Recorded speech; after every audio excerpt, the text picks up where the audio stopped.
10th lesson is perfect in that it talks about the disciplines of discipleship. So really, my goal in this particular lesson was to bring together the word discipline and the word disciple. These two words are related words. They connect.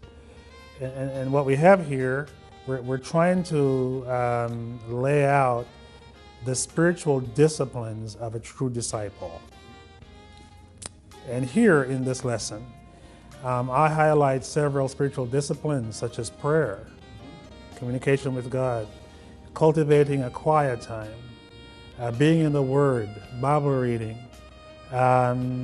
Somebody has said that our success is in our daily routine. The key to our success is in our daily routine, what we do daily.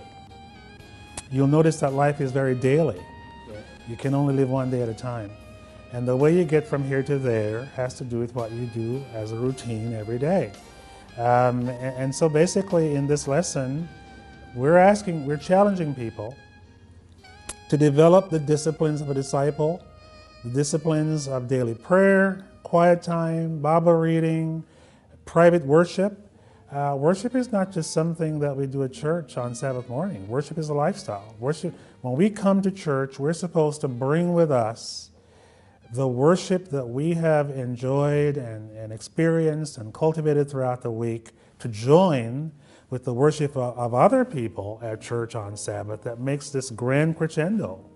And essentially, that's what this lesson is all about. It's inviting us to cultivate those important disciplines that every disciple should practice on a daily basis. And this word has attracted some form of skepticism over the years because it's associated with works and being a monk, and why do I have to do external things for Christ? So what would you say to, say, a skeptic who believes that to do these activities or spiritual discipline isn't really biblical, right? And how do you address them and include it in that hey, it's effective, it works, and it is necessary for you as a Christian, as a disciple?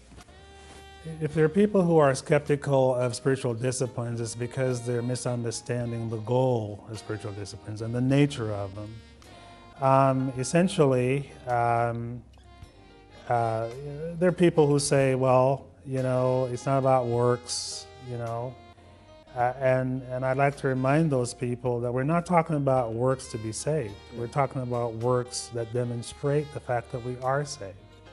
Because I am saved, because I have come to know Christ as Savior, I now want to give my utmost for His highest. I want to devote my whole life to Him. My whole heart and soul and mind. That's back to Deuteronomy chapter 6. And part of the way that I do that, because I live in the flesh and because I have all these things that tug at me every day, I have to intentionally discipline myself. Paul says, I beat upon my body. That very important passage, I believe it's in 1 Corinthians chapter 9, where Paul says, I beat upon my body to bring it into subjection. Why? Not to be saved, but because I am saved.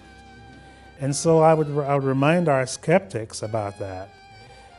But I also would offer this, that in everything there has to be balance. And we've come from, of course, I should say that part of the concern that some people have is that, in Catholicism, the reason why there are monasteries is because, centuries ago, the idea was that to rid ourselves of these temptations, to rid ourselves of the flesh, we're better off to just, take a vacation from culture and society. Let's just go to the monastery. That's why there are monasteries. You go to the monastery where you can't get tempted. You're behind these walls, these gates, and it's just you guys, and you pray all day. Well, we have an appreciation for the concept of monastic living, But the reality is that that's not where most people in the world can live. We live in a real world. We can't get away from the world.